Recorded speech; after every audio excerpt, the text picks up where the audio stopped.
Alright guys, I've made a start on pulling this engine out, and I'm not sure if it's a good idea or not. So a few days ago, started pulling the lumen stuff out, took the radiator out, and then I stopped. I was like, I'm not sure I want to be doing this. I think I'm just going to pull it out, but at the same time, I'm still not sure if I really want to. I just really don't want to run into an issue when putting it in this. I think it should be pretty straightforward, and I don't think I will run into issues getting it running in this, besides the wiring and stuff.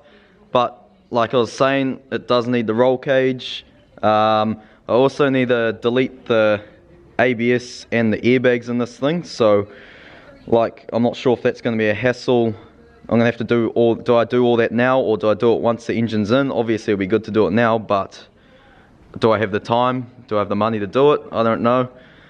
But yeah, I don't know. I guess I'll pull this out. If it really comes down to it, I guess I'll put it back in if I really need this for the next track day. It's coming up quick. As you can see here, I've pulled all this out. I just gotta get this shifter out. So I'm gonna jack it up in the air, go underneath, undo the drive shaft and everything. I've already pulled the loom through. That was pretty straightforward.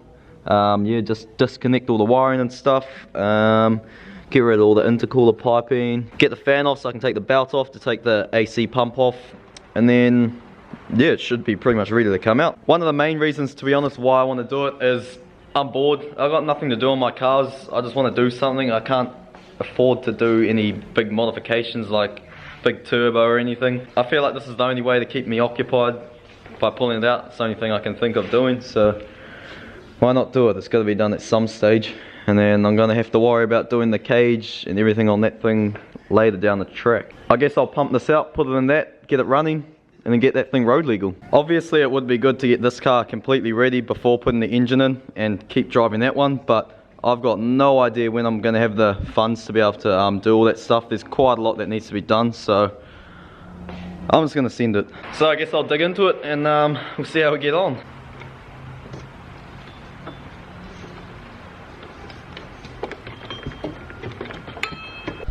Alright, I've just taken the bonnet off because the light's there, the bonnet comes here, and I can't see shit, so now I've got some proper lighting.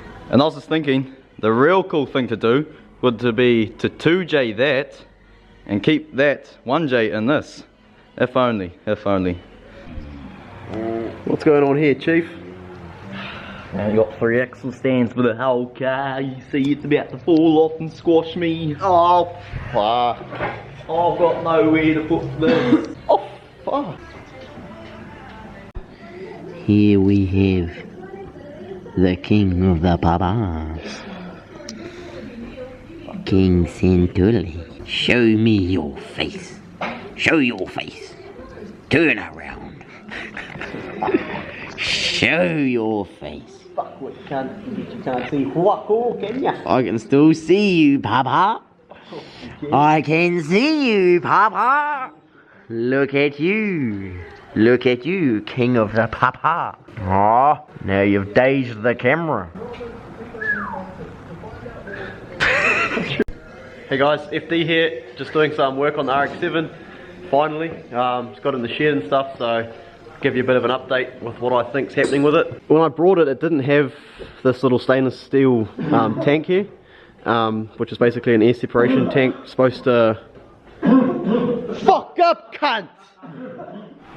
Yeah, so that's just the air separation tank that wasn't with the car from factory, and I was having issues with basically the motor just throwing out coolant from this overflow here, which wasn't connected to the factory one. So what I've done is just hooked up this how it should be from factory to there, and that goes to the back of the motor, and then overflow from here runs along this line here into here. So that should hopefully solve some of the issues with that. I chucked some seal well in it, which some of you guys are going to be a bit fearful about, but you know, it does it does the trick. So it might, you know, if I got a blow-in O-ring or water seal or whatever, fucking this shit will do the job to get me going till I can afford to rebuild it.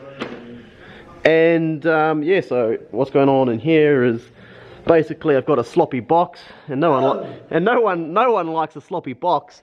So I've pretty self-explanatory. Pulled the center console out, 4 bolts, 3 bolts for that, reconditioning that, and I'll give you a bit of a reassembly. So here's the new parts, genuine from Mazda. Here's the part number if anyone was wondering and wants to do the same as what I'm doing here. This is just the transmission boot, goes over the tunnel, stops all the hot air and whatnot, dust and stuff getting in the cab. Here's the old one.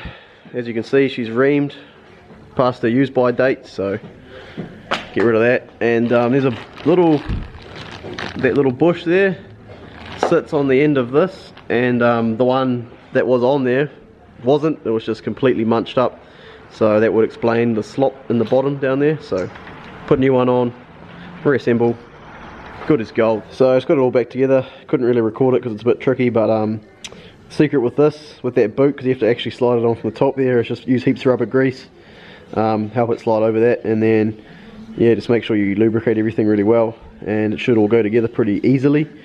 Just got to chuck it back in the hole now. I do have new bushes to put in there as well, which is just chilling here. So that ring there goes against that top ring there, so it makes a nice solid feel. And then yeah, bolt it back down and chuck everything back together, nice and easy. Right lads, bit hard to record, but I've taken the transmission mount off, the cross member for the transmission, undone the engine mounts, just 14mm bolts to either side, got the engine crane here. I think there's a few small things like power steering lines that still need to come off. Other than that, fuel line off, everything's off. Clutch slave, pulled that to the side, so gonna try put it on, lift it up a little bit, and then see the rest of the stuff that I need to pull off, and hopefully I can get it out. Ball baggy's car's in the way, so I'm not sure how far back I'm gonna be able to go, but we'll see what we can do anyway. Got no chain here, so we're using a strop. Probably gonna snap and rip 1J, but what can you do? Times are tough. So I just pulled this power steering pump out of the way to gain access to this AC pump. There's a stupid stud there, which means it has to pull right out to be able to come off. All the other bolts are off, so I think we're gonna have to take the stud out in order to pull the pump off. Right, we're coming out. We're lifting up, got both those off. Got that stupid stud out. Here it was here. AC is off, just done the last fuel line. Pretty sure everything is off now. So hopefully we can just lift up and slowly start moving our way out. Might be a little bit of a challenge with the transmission still on, but see how we go.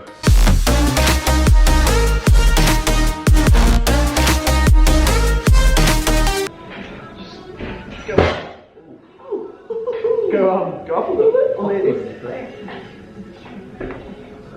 Go a bit more. Ah, I got a fucking disco party. Oh boy. Oh boy. Yeah, fuck you.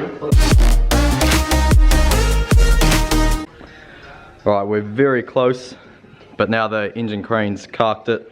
It's not pumping anymore. Oh, there's always something.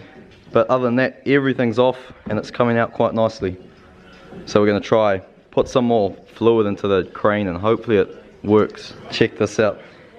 Had no way to put fluid in there, so It's a tiny little hole, I mean. This is tough. Times are tough. But I mean, we got to get this thing out. We can't just leave it like this bloody sitting here. It's working, it's only on the upstroke.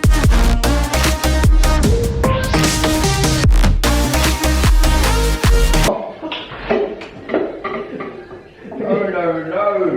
We need it more level. Are you fucking ready, mate?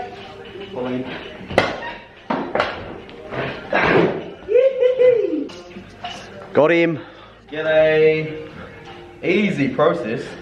Yeah. Such a big engine, it came out quite nicely. Yeah, once we filled that jack up with a bit of oil, she was good to go. It was like brand new. But Any far out. damages in here? Nah. Oh, a little bit of scrapage here, but nothing really too bad. I'm not going to be using this anyway. Yeah. It was only an hour or two, if that, only just casually doing it to get it out. First time ever actually working on a JZ or a JZX, like doing this, and it's simple once again. So Easy peasy. cool. Right, pulling my engine out. So that was pretty successful. I'm not sure what to do now. If I take the transmission off and put the engine on a stand, I'm thinking about taking the sump off just to have a bit of an inspection and maybe go over a few other things. There's not a hell of a lot I can think that I can do or change while it's out. So while it's out, I'll do the head drain.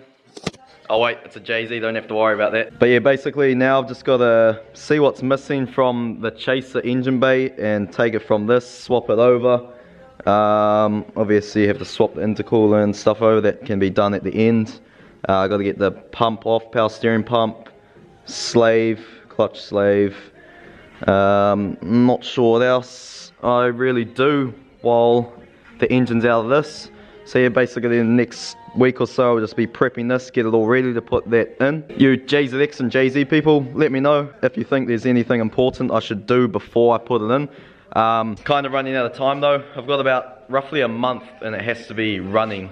The next track day is a must, like I'm not missing it no matter what.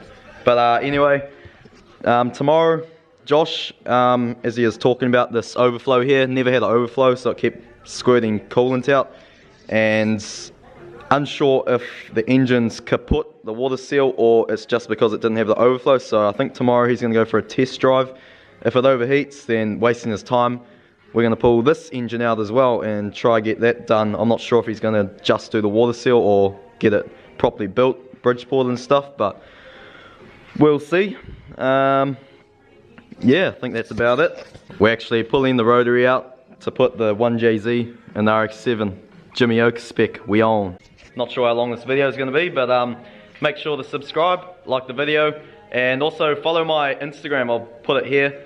I do a lot of updates on there before I actually do the videos. You get to see a lot of behind the scenes stuff, and if you don't have Instagram, get it because it's real handy. You get to see a lot of stuff on there. So yeah, I'm just promoting myself, but yeah. Also, I was pretty surprised at the four-wheel drive videos. It seems everyone's loving them. They're actually getting more views than the car videos, which is kind of strange, but yeah, I guess we'll keep up the four-wheel drive videos. We haven't really been four-wheel driving too serious at the moment, but we will be getting more into it and do some real hard tracks if we can find some. Also, like I was saying, Gazza B needs to do his diff bushes, needs to do his clutch in this, so the transmission will be coming out of this. You can see my huge HKS exhaust sitting here. So yeah, that's about it. We'll see what the next video brings. Catch you later.